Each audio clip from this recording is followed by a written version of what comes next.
जब सावन में गंगा स्नान कर रहे अपने भक्त की जान बचाने आए स्वयं देवों के देव महादेव, फिर जो हुआ उसे देखकर सभी लोग हैरान रह गए। दोस्तों, वीडियो में आगे बढ़ने से पहले सभी भक्तजन कमेंट बॉक्स में हर हर महादेव जरूर लिखें और वीडियो को जरूर लाइक करें।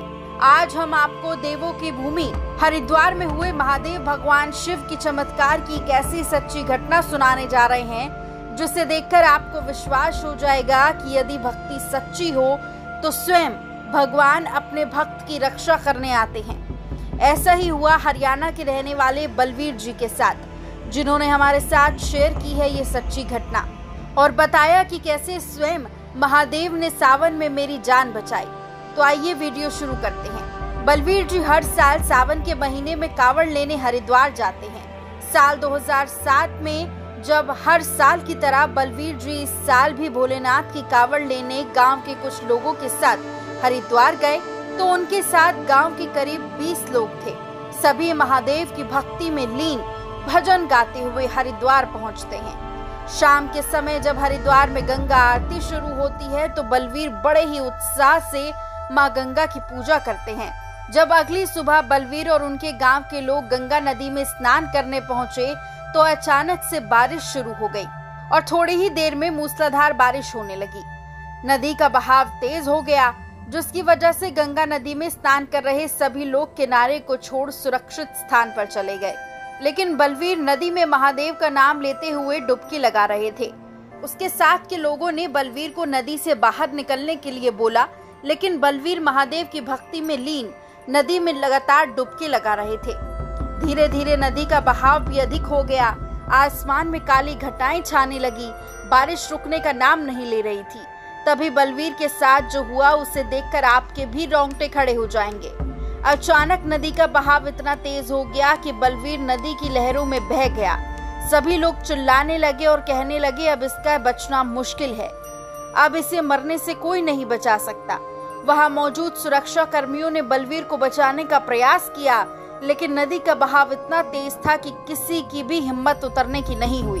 नदी का उफान देखकर सभी गोताखोरों के पसीने छूट गए। सभी लोग महादेव से प्रार्थना करने लगे कि हे भोलेनाथ, अब इस भक्त की रक्षा आप ही करें। उधर बलवीर नदी की लहरों में बहता हुआ जा रहा था और नदी की आगोश में समाने लगा था।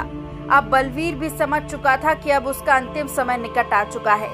वो अपने अंतिम पल में महादेव को याद करने लगा और कहने लगा, महादेव, मेरे बूढ़े माता पिता की रक्षा करना, अब मैं आपके शरण में आ रहा हूँ। मेरे सिवा मेरे बूढ़े माता पिता का कोई नहीं है, उनकी रक्षा करना प्रभु। तभी वहाँ एक ऐसा चमत्कार हुआ जिसे देखकर सभी लोग हैरान रह गए।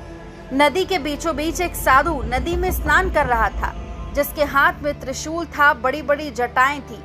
सोचने वाली बात यह है कि आखिर इतनी तेज लहरों के बीच वो साधु स्नान कर कैसे रहा था।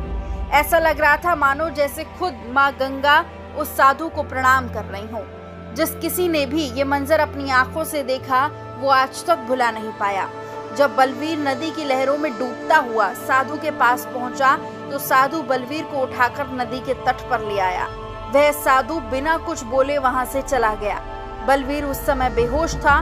हरिद्वार में मौजूद सभी लोगों ने यह मंजर अपनी आंखों से देखा। जैसे ही बारिश धीमी हुई, सभी लोग तुरंत भागकर बलवीर के पास पहुंचे। उसे उस साधु के बारे में बताया कि कैसे एक साधु ने उसकी जान बचाई। लेकिन उसके बाद बलवीर ने जो लोगों को बताया उसे सुनकर सभी की आंखों में आंसू आ गए और बड़े बड़े साधु भी बलवीर के चरणों में गिर पड़े। दरअसल दोस्तों, बलवीर बताता है जब वह नदी में बहता हुआ बेहोश हो गया था तो उसे सपना आया जिसमें स्वयं महादेव नदी के बीचों बीच खड़े हैं और उसे अपनी गोद में उठाकर बोले, पुत्र घबराओ मत, अब मैं आ गया हूँ, तुम्हें कुछ नहीं होगा। इसके बाद क्या हुआ मैं नहीं जानता।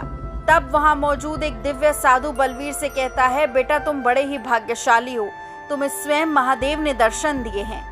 जिनके दर्शन करने के लिए साधु वर्षों की तपस्या करते हैं, उन्हें भी ये सौभाग्य नहीं मिलता। ये सुनकर बलवीर की आंखों में आंसू आ गए और वो महादेव को धन्यवाद कहता है। इसके बाद बलवीर भोलेनाथ की कांवड़ लाता है और विधि विधान से महाशिवरात्रि के दिन भोलेनाथ को जल अर्पित करता है। इसलिए तो कहते हैं भोलेनाथ भक्ति के भूखे हैं और जो भक्त निस्वार्थ भाव से महादेव की पूजा अर्चना करता है, उनके नाम का गुणगान करता है, तो वह महादेव की कृपा का पात्र बन जाता है। अभी के लिए बस इतना ही। देखते रहिए धर्म स्टोरीज, जहां आपको सुनने को मिलेंगी धर्म कर्म से जुड़ी अनसुनी और सच्ची कहानियां, क्योंकि धर्म ही सबसे बड़ा कर्म है।